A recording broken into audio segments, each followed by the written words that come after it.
Sciatica spondylitis అన్ని రకాల వెన్నుపూస సమస్యలు, కీళ్ల వ్యాధుల సమస్యలకు 100% శాస్త్ర పరిష్కారం కొరకు నియోకేర్ హోమియోపతి. నమస్తే, వెల్కమ్ టు సుమన్ టీవీ. నేను మీ సాయి.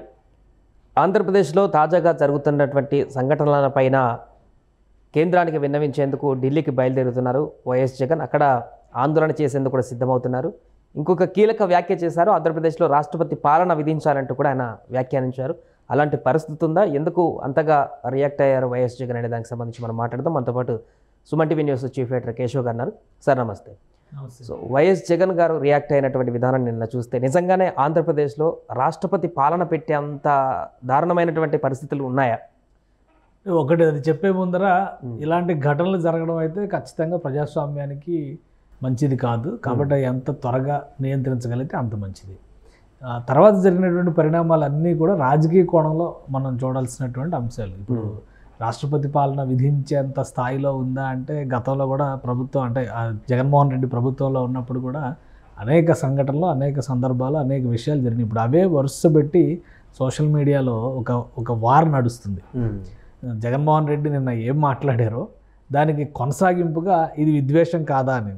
వాస్తవానికి జగన్మోహన్ రెడ్డి సిద్ధం సభల దగ్గర ప్రతిపక్ష నేతల చిత్రాలను పెట్టి, వాళ్ళ కార్టూన్లు పెట్టి, క్యారికేచర్స్ పెట్టి, ఎగిరెగిరి తన్నేటువంటి దృశ్యాలు పెట్టి దాని నుంచి ఏ మెసేజ్ ఇచ్చారు? ఇప్పుడు అది అఫీషియల్ ప్రోగ్రామ్ కదా. ఇప్పుడు ఎవరో ఇద్దరు రౌడీ షీటర్లు రోడ్డు మీద కొట్టుకొని చచ్చి ఉండొచ్చు. సో అంతవరకే అది. నిజంగా వాళ్ళకి రాజకీయ పార్టీలో వాళ్ళకు ఉండేటువంటి ప్రాధాన్యం ఏంటి, వాళ్ళ నాయకత్వానికి కానీ వాళ్ళ స్థానం ఏంటి అనేది అది సెకండరీ. బట్ అక్కడ జరిగినటువంటి ఘటనలు అలానే చూడాలి. ఎందుకంటే జిల్లా ఎస్పీ చెప్పినటువంటి స్టేట్మెంట్ చాలా క్లియర్గా ఉంది. అది వ్యక్తిగతమైనటువంటి కక్షల ద్వారా జరిగినటువంటి అంశం అన్నారు. పోలీసులు ఏది ఇస్తారో అది అఫీషియల్ రికార్డు కదా. ఇప్పటివరకు పోలీసులు ఏం చెప్పాలా, మిగతా అంతా వీళ్ళు ట్రోల్ చేస్తున్నటువంటి వ్యవహారాలే. రెండోది దానికి ఎక్స్టెన్షన్గా ఇవాళ ఒకరిద్దరు మాజీ ఎమ్మెల్యేలు కూడా కామెంట్ చేశారు. గంజాయి తాగి ఒకరినొకరు పొడుచుకున్నారు, ఒకరినొకరు కొట్టుకొని అది ముదిరి ఒకరిని కొట్టబోయి ఇంకొకరిని నరికాడని చెప్పని ఒకటి వస్తుంది.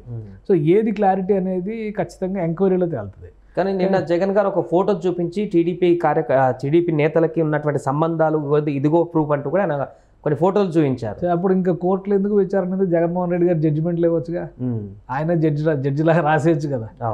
ఆయన కేసులకి ఆయనే రాసుకోవచ్చు, అందరి కేసులకి అందరి తలరాతలు ఆయన రాసేయచ్చు. ఎవరు ఏదంటే అది కూడా అనుకో. అది కూడా సోషల్ మీడియాలో ఒక ట్రోల్ అవుతుంది.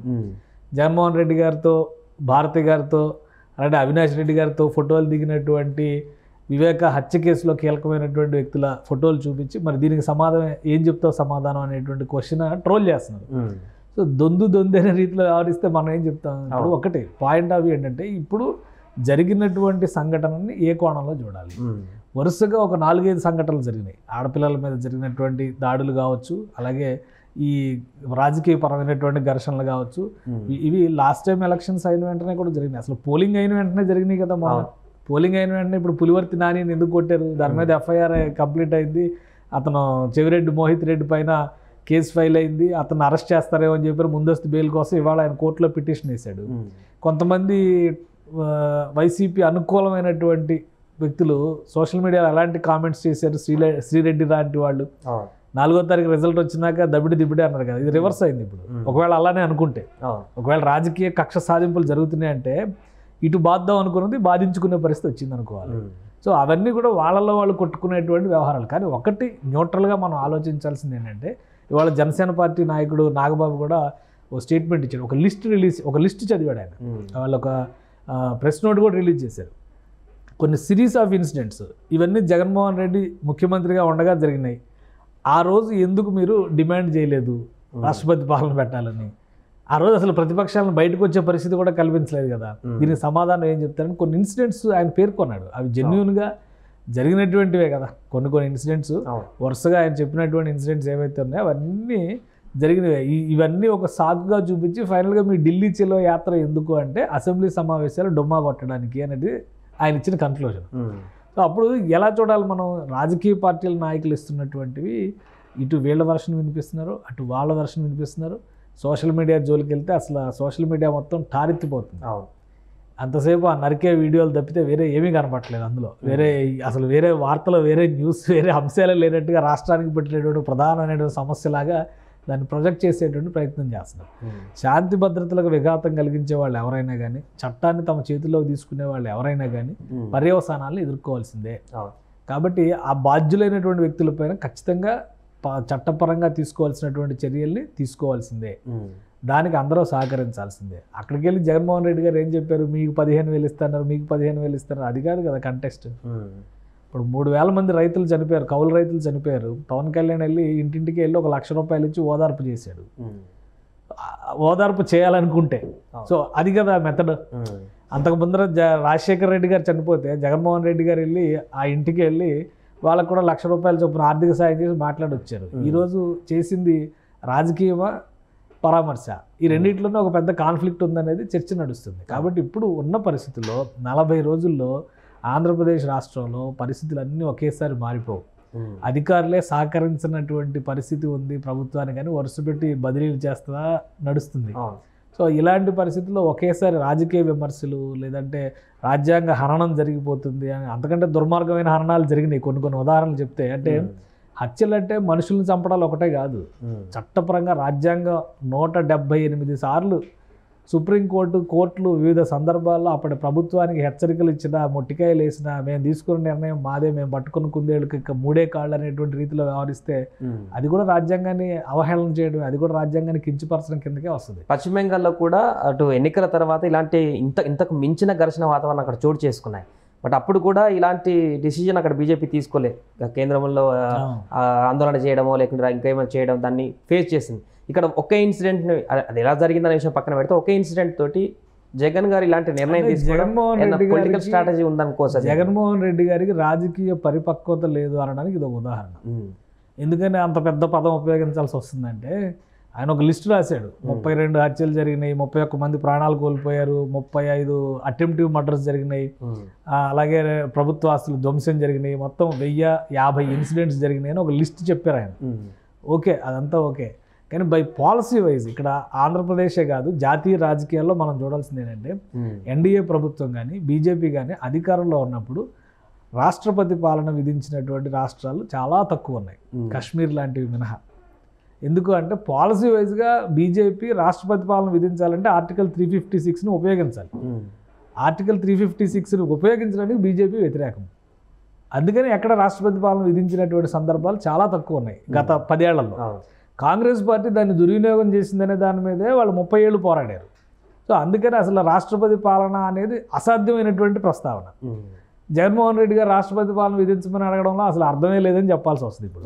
సో ఇన్సిడెంట్లు జరిగి రాష్ట్రంలో ఉన్నటువంటి శాంతి భద్రతలు పూర్తిగా చిన్నాభిన్నం అయిపోయి, అతలాకుతలం అయిపోయి, లేదంటే ఒకరితో ఒకరు బయటకు వచ్చి మాట్లాడుకునేటువంటి వాతావరణం కూడా లేదు, రాష్ట్రం అంతా కర్ఫ్యూ వాతావరణం ఉందంటే అప్పుడేమన్నా ఆలోచించడానికి అవకాశం ఉండొచ్చేమో.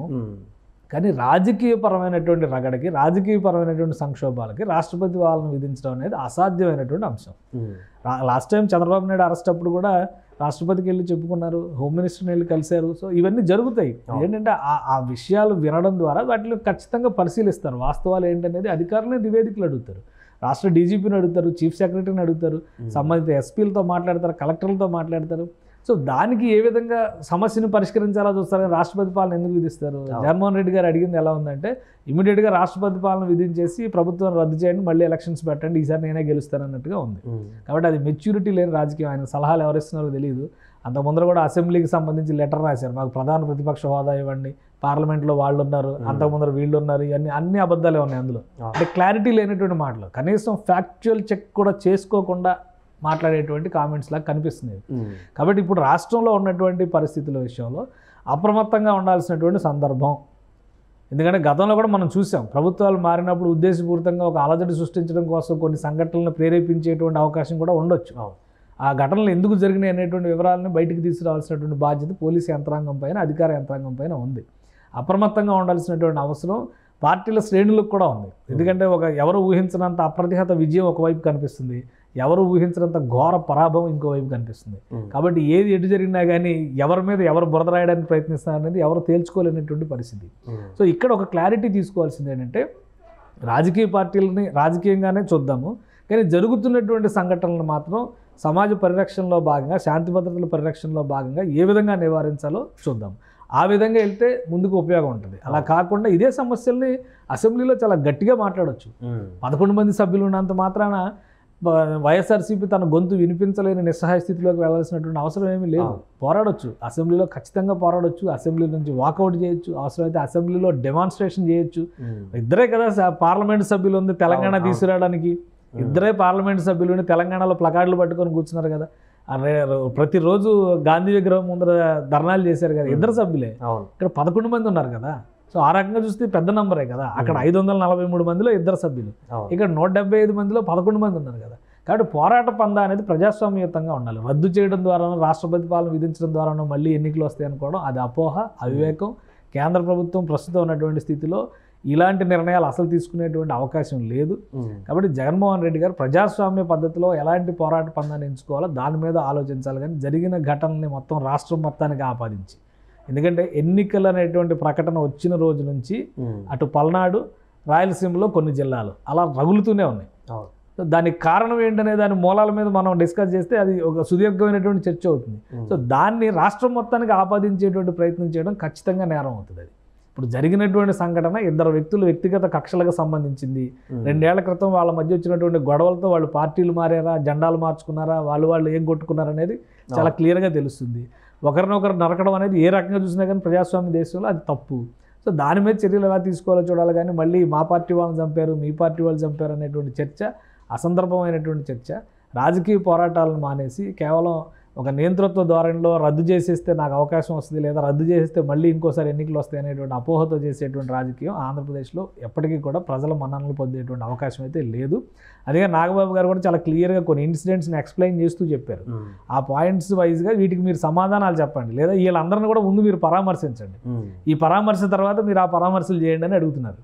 సో దానికి ముందు జగన్మోహన్ రెడ్డి గారు సమాధానం చెప్పాలి. అలానే సోషల్ మీడియాలో ట్రోల్ చేస్తున్నారు. వీళ్ళు వచ్చి ఫోటో దిగినంత మాత్రాన మీరు వీళ్ళు కూడా బాధ్యత వహించాలన్నారు కదా. మరి అక్కడ హంతకులను సిబిఐ చెప్తున్నటువంటి వ్యక్తులందరూ మీతో ఫోటోలు దిగారు, దీనికి సమాధానం ఏం చెప్తారంటున్నారు. సో వాటికి ఆన్సర్స్ చెప్పాలి కదా.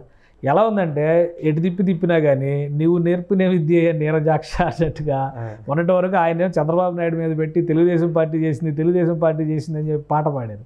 ఇప్పుడు ఇక్కడ చూస్తే ఏంటంటే మీరు చేసిన తప్పు కానప్పుడు మేము చేసిన తప్పు ఎలా అవుతుంది అనేటువంటి ప్రశ్నలు లేవనెత్తున్నారు. సో ప్రజలు విజ్ఞప్తితో ఆలోచిస్తారు. ప్రజాస్వామ్యం పరిడి వెళ్ళాలంటే కేవలం ఈ రద్దుల ద్వారానో రాష్ట్రపతి పాలన ద్వారానో ముందుకు వెళ్ళేటువంటి అవకాశం లేదు. కాబట్టి ఢిల్లీ రాజకీయాలు ఏ విధంగా ఉంటాయి, అసలు ముందు ప్రధానమంత్రి అపాయింట్మెంట్ ఇస్తారు, అది ఇంపార్టెంట్. ప్రధానమంత్రి ఒక పెద్ద లెటర్ రాసి అన్ని వివరాలు అందులో చెప్పి మీ అపాయింట్మెంట్ ఇస్తే ఇంకా ఎక్స్ప్లెయిన్ చేస్తానన్నారు. అన్ని వివరించడానికి అపాయింట్మెంట్ ఎక్కడ ఇస్తారు? సో ఏ విధంగా ఉన్నది ఢిల్లీ ఒకవేళ వెళ్తే నిజంగానే పూర్తిగా అసెంబ్లీని బాయ్కాట్ చేస్తారా? ఈ రెండు కూడా చాలా ఇంపార్టెంట్ అంశాలు, ప్రజలు కూడా గమనిస్తూ ఉంటారు. మొదటి అసెంబ్లీ సెషన్కి ప్రమాణ స్వీకారం చేసి వెళ్ళిపోయారు, మళ్ళీ లేరు అనేటువంటి అభిప్రాయం ఉంది. రెండో సెషన్కి, ఇది బడ్జెట్ సెషను. సో ఇప్పుడు ఒకవేళ రాష్ట్రంలో నరమేధం జరుగుతూ ఉంటే కనుక అక్కడ నిలదీయాల్సింది పోయింది, ఢిల్లీలో వెళ్ళి అక్కడ ఏం చేస్తారు చూడాలి. అది సో మొత్తానికి అది ఆంధ్రప్రదేశ్లో ప్రస్తుత రాజకీయ పరిస్థితులకు సంబంధించి ఢిల్లీకి వెళ్ళి ఆయన ఉద్యమం దిశగా పోరాటం చేసేటువంటి దిశగా వైఎస్ జగన్ తీసుకునేటువంటి నిర్ణయం పైన భిన్నాభిప్రాయాలు వ్యక్తం అవుతున్నాయి. అదేవిధంగా రాష్ట్రపతి పాలన విధించాలని చేసినటువంటి స్టేట్మెంట్ పైన కూడా అటు టీడీపీ జనసేన నుంచి కూడా కౌంటర్గా వాళ్ళు కూడా వ్యాఖ్యలు చేస్తున్నటువంటి పరిస్థితి. సుమన్ టీవీలో మీ పర్సనల్ అండ్ బిజినెస్ ప్రమోషన్స్ కోసం కింది నెంబర్కి కాంటాక్ట్ చేయండి.